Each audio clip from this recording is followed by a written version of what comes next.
There, welcome back with Crushing It with Darla. Today we're going to go over 3 easy, budget-friendly DIY tips that's going to help you get the most for your house when you're ready to put it on the market. Are you ready? Let's go. Number 1, let's boost your curb appeal.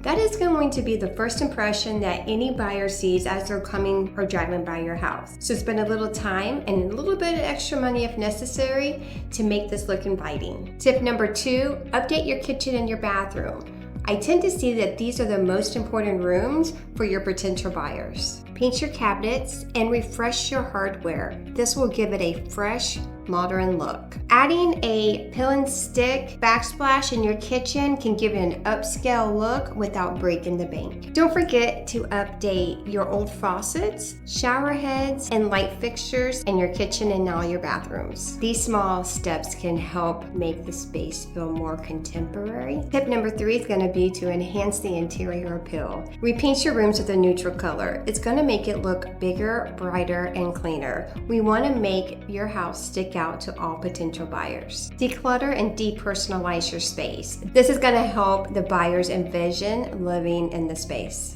Finally, let's go ahead and take care of some minor repairs. If you have faucets that's leaking, let's go ahead and switch those out. Squeaky doors, let's get them fixed. And any chipped paint, go ahead and touch that up now. These small steps can help make a big difference on how your house is perceived. So there you have it. 3 easy DIY tips to help boost your house before you put it on the market. Remember, small repairs can make a huge difference. If you found this video helpful, please don't forget to like, comment, and subscribe for more home improvement tips.